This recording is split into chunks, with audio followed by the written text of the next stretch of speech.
I'm fearful because in the back of my mind I know that although I'm a law-abiding citizen, I have been and could still be looked upon as a problem to those who don't know me at all. As a result, me, my children, and my grandchildren may have to continue going the extra mile to earn the benefit of the doubt. I'm embarrassed because of the senseless looting, the violent protests, and the law-breaking, although they are expressions, only seem to validate stereotypes confirmed in some people's perceptions and thus justify the inferior treatment instituted upon some members of our society. I'm sad because as a result, more lives have been lost, the racial divide has widened, communities are in shambles, accusations, insensitivity, hurt, and hatred are boiling over. In the words of the great Maya Angelou, hate, it has caused a lot of problems in this world. It hasn't solved one yet.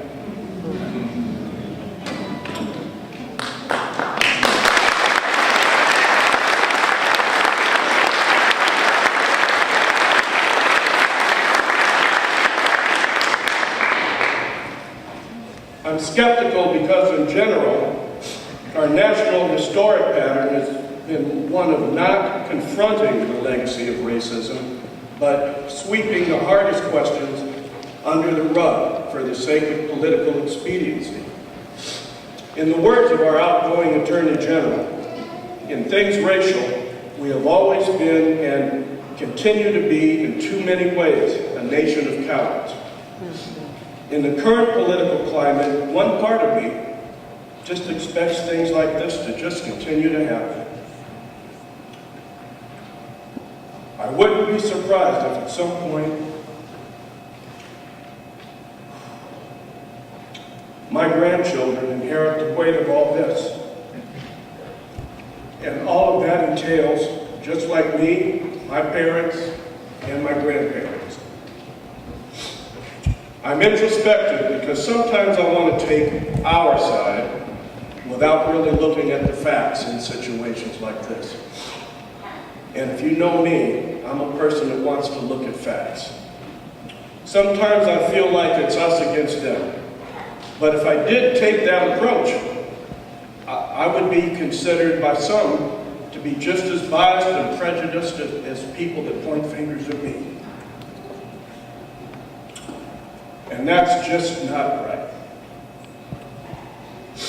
I am confused because power, in my opinion, is a responsibility, not a weapon to brandish and lord over the populace. And in this day and time, I don't know why some individual law enforcement officers around the country seem to abuse their power and seem not to be held accountable for their actions, while the powerless seem to be held to a much higher standard and punished.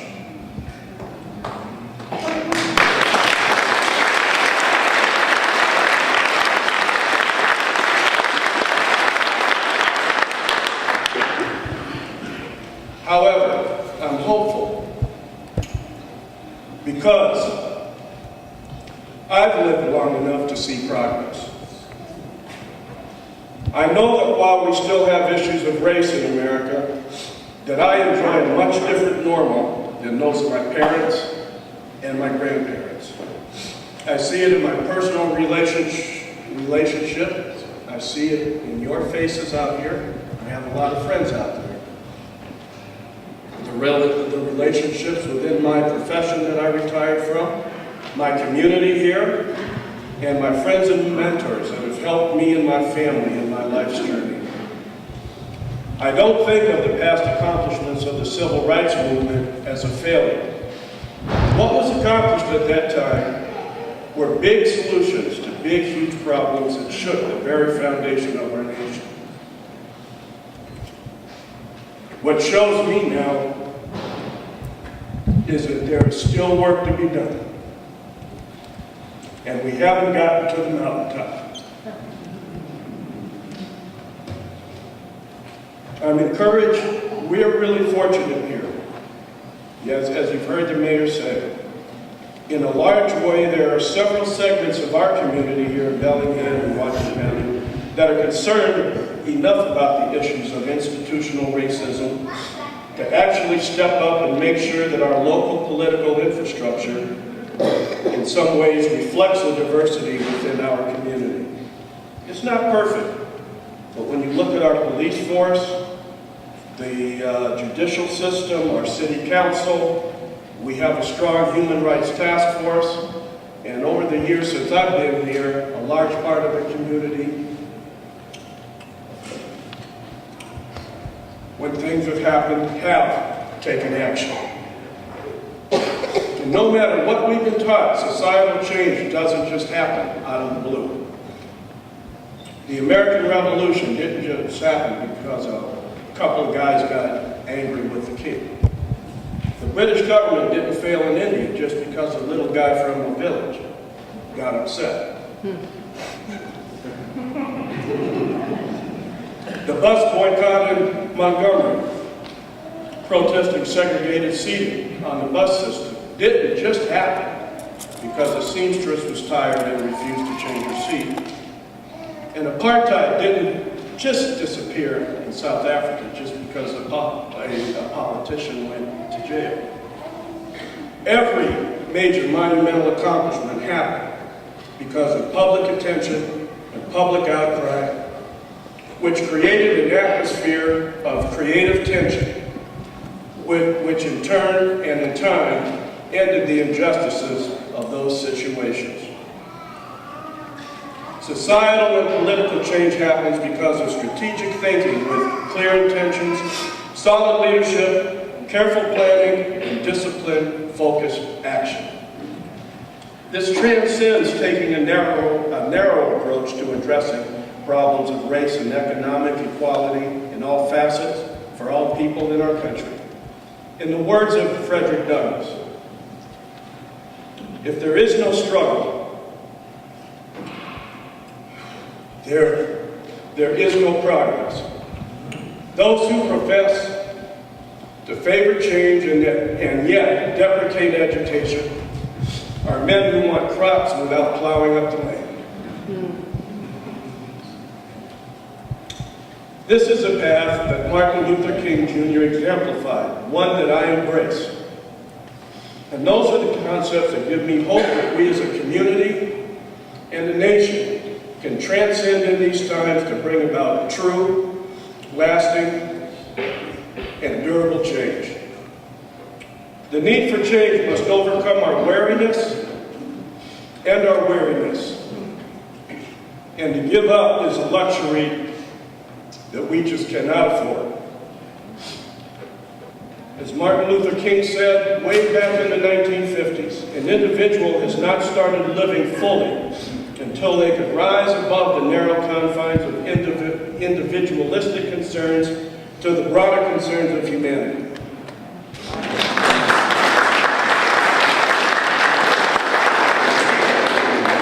I was asked to write a poem about hope for today. And, oh, Marie told me not to. Is that better? I'll get her.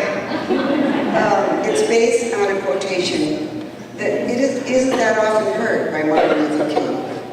We must accept finite disappointment, but we must never lose infinite hope. So that was the theme of today. And I was asked to write a poem about hope. 3 to 4 minutes or something, I think it's 3. It took me to some very deep and far places. And I came back. A walk with hope. We walked along the shore of the intuitive mind, the one Albert Einstein called sacred. He said, change your thinking. To solve your problems, you must never be the same. I asked the mindful wind to blow away some ganglia. Let new mind come to fore. I confess to hope. It's sometimes hard to even say that. She said, don't define me. We will imagine each other. So I saw her clear. A thing we live within, not a thing we have. It was simple. Everything alive wants to live, and she's the field it lives in. I met her in the seagrass and the fish. I saw her in the veg. But I said, Grandmother, I need more. All life is in your field. You're their desire and their dance. But we humans think. Okay, I'm sorry it's happening again. I'm afraid I can't finish. I'm sorry. This happened to me once before. Can someone finish it for me? Maggie? Okay. And we've thought ourselves into a wretchedness. Sorry.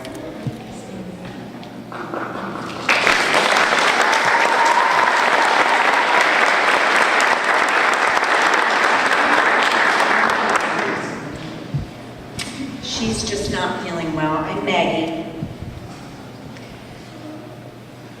But I said, Grandmother, I need more. All life is in your field. You're their desire and their dance.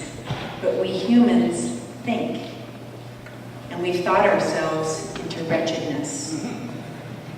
Can you take Albert's warning to our hearts? Put hubris to shame? Can you help us change the way we think?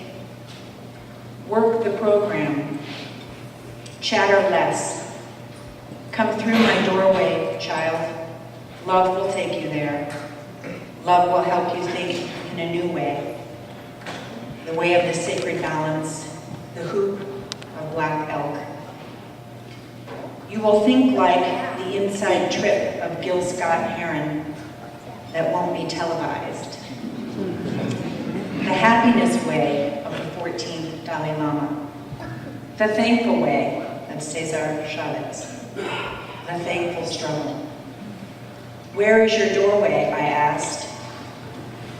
I am the doorway, she replied. But you have to keep moving.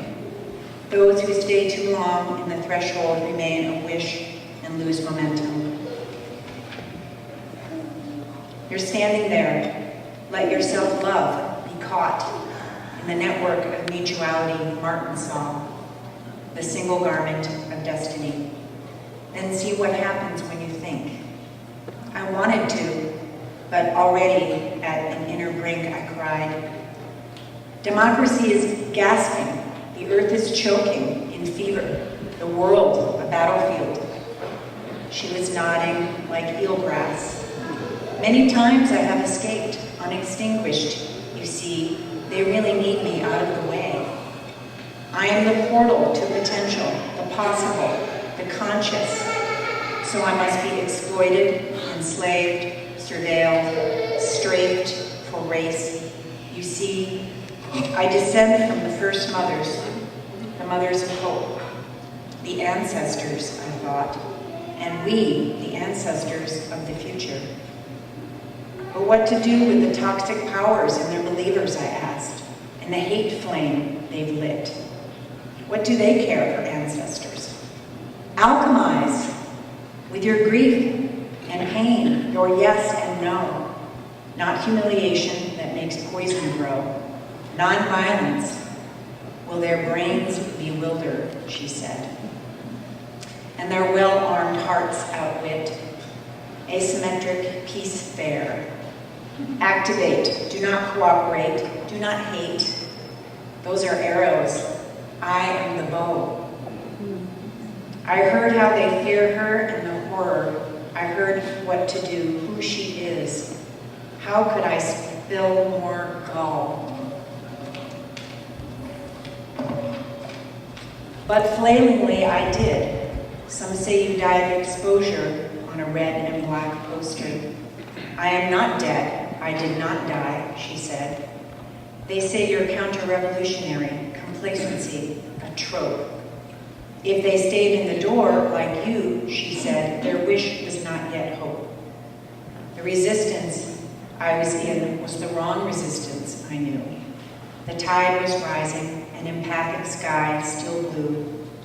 I stepped through. She walked back toward the holy and harrowed sea. I said, wait, your turn to confess. Are you infinite? She said, yes.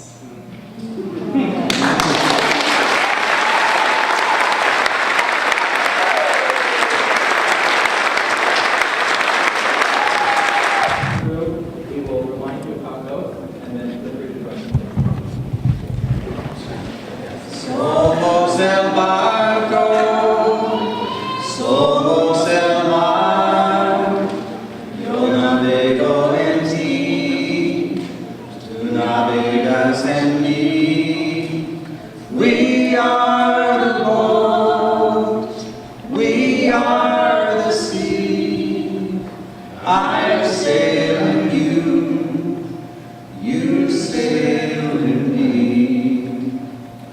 The stream sings it to the river sings it to the sea sings it to the boat that carries you and me. Somos el barco, somos el mar, yo navego en ti, tú navegas en mí. We are the boat, we are the sea. I sail in you,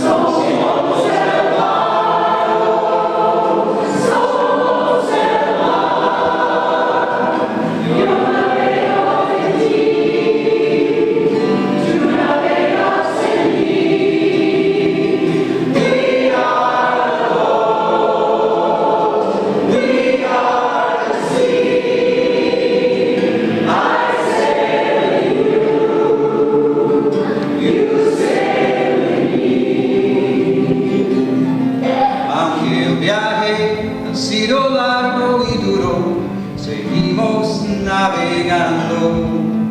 Todo encanto que nos juntará, si es nuestra voluntad. Somos el barco, somos el mar. Yo navego en ti, tú navegas en mí. We are the boat, we are the sea.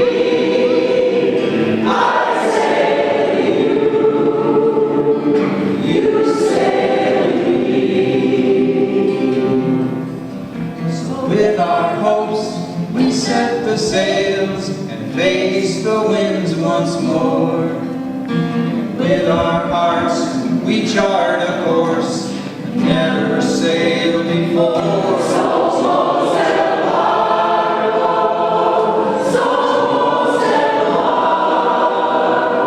Yo navego en ti, tú navegas en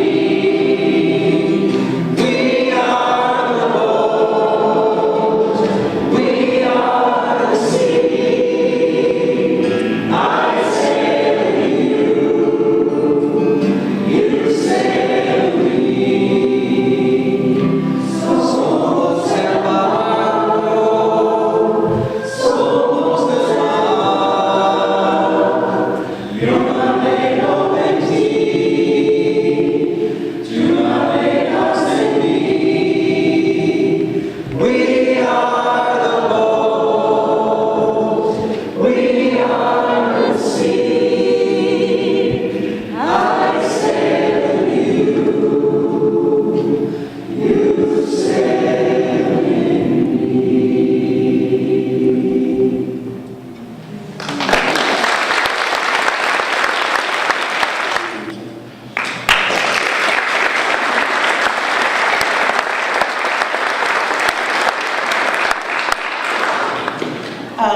The work of Dr. King and the Civil Rights Movement was for all of us.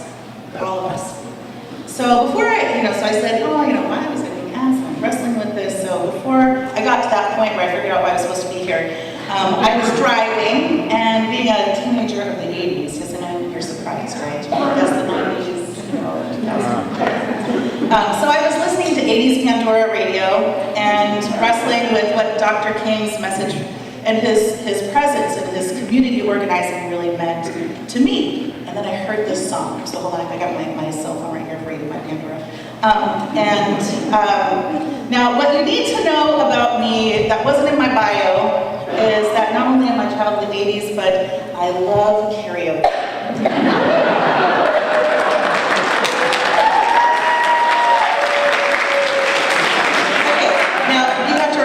Karaoke is for people who can't sing but want to sing. So I'm going to say what I wrote here was that I wasn't going to worry you with my singing, but I think I am. I got some support.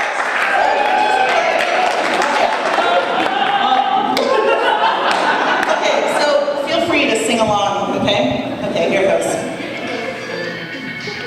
Okay.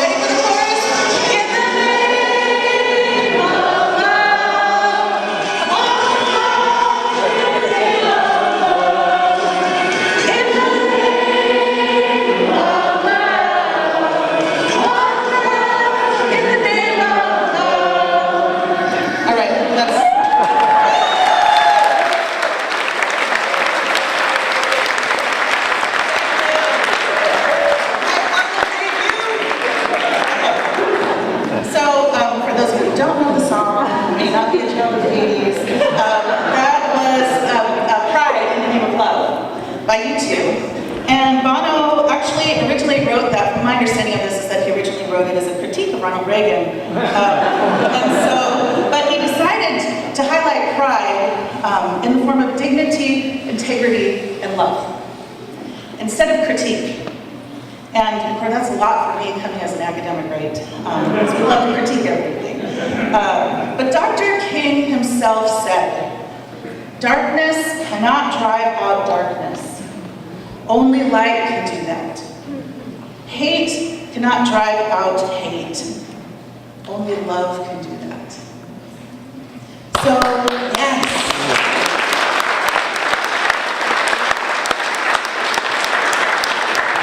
So with love, Obama wrote the song honoring Dr. King, and both highlighted the man, but only one man.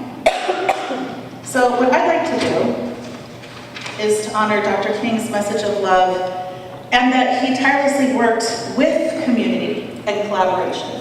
He was not one man in the name of love. He was one of many men and women in the name of love. In collaboration for this greater message, and also for solidarity and social justice.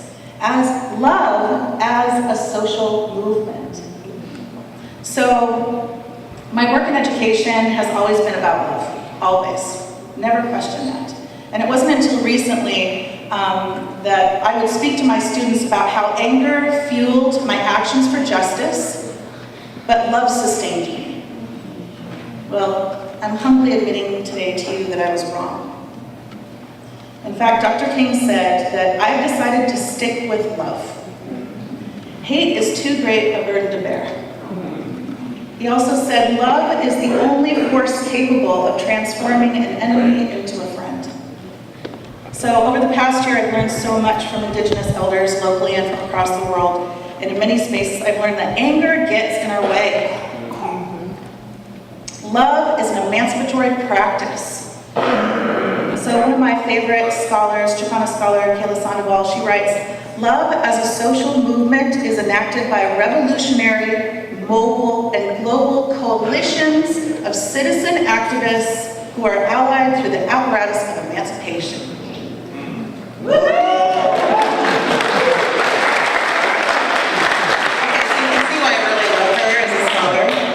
Dr. King spoke openly about love as a powerful force of social change. I recently found a speech because of my buddy Emily. There's Emily. Emily texted me early this morning and she's like, did you see this on Democracy Now? It was a speech, so please check it out. It's a speech that Dr. King gave in London right before getting the Nobel Peace Prize, and it's just been recently uncovered. And he talked a lot in that about love, and love as in the form of nonviolent action. And he said it wasn't about, liking your enemies, because he said, I can't do that. This is my interpretation of that. But that we have to love. So, in his lifetime, he offered many tools for liberation. And I think sometimes we forget those tools. So, honoring Dr. King and his coalition of citizen activists requires that we move beyond the rhetoric of the words and embody action. Direct action for love.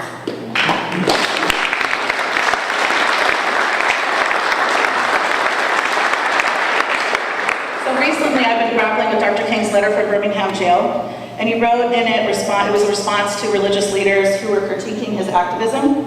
It's a powerful letter. I hope that you go home tonight and read it or reread it or reread it and reread it and reread it. It's so good. As well as check out the speech that Emily sent me this morning from Democracy Now! Thinking about apparatus for emancipation or tools for liberation, he spoke about a nonviolent campaign, and this is what he said.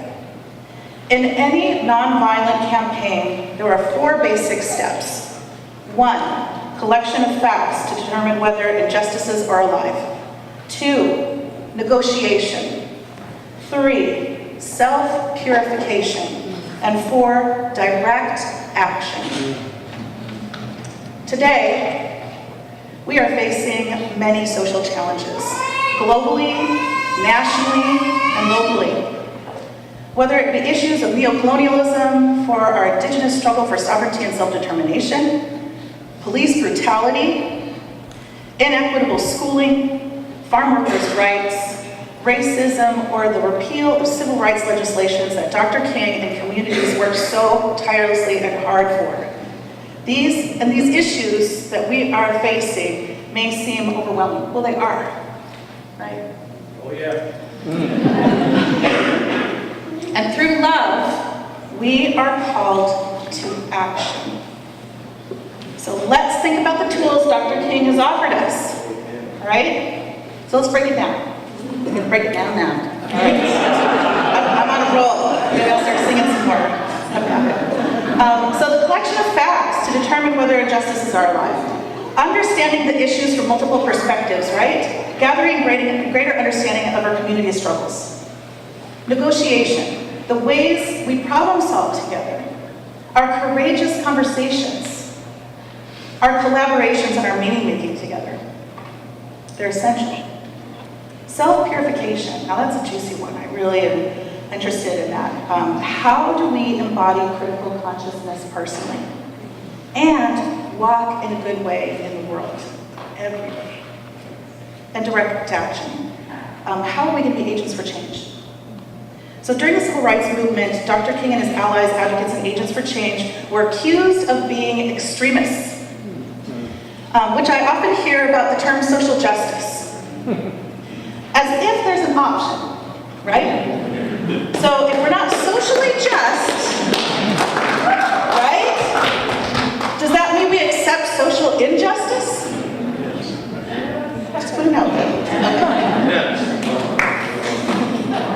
So Dr. King wrote in his letter from Birmingham jail, "But I have tried to say that this normal and healthy discontent can be channeled through the creative outlet of nonviolent direct action. Now, this approach is being dismissed as extremist. In quote, we hold these truths self-evident that all men are created equal." End quote. So the question is not whether we will be extremists, but what kind of extremists will we be?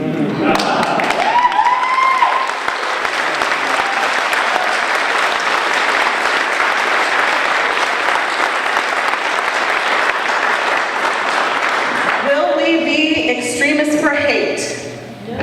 Or will we be extremists for love? Will we be extremists for the preservation of injustice? Or will we be extremists for the cause of justice? Okay. Brilliance. So today, I'm grateful for the opportunity to talk with you about what's been going on in my heart since I was so graciously asked to speak some of my truths today. And as we enjoy this afternoon together and remember the collective actions of Dr. King and his extraordinary family, friends, students, colleagues, ancestors, and his imaginations of us as his community members, I ask you to ponder these questions. Will you be an extremist for love? Yeah. Will you be an extremist for love? Will we be extremists for love?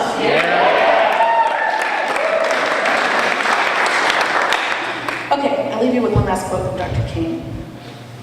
He said, "I believed that unarmed truth and unconditional love will have the final word in reality." Thank you so much for your time. And thank you. I just feel super honored to be up here with these amazing, extraordinary people and to be surrounded by beautiful music and all of you. Thank you.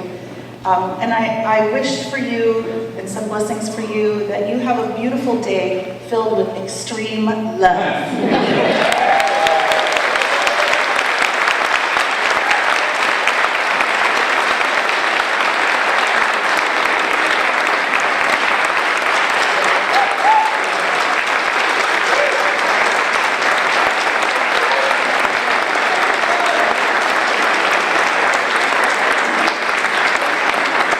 Compel other people to do to keep the dream alive.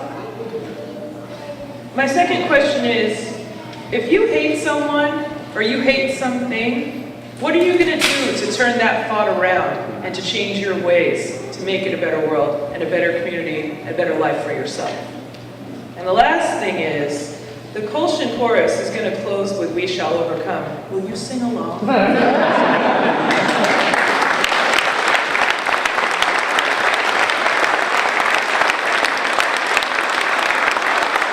you so much for being here. Have a great end of your MLK Day. Thank you.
Make this a great day.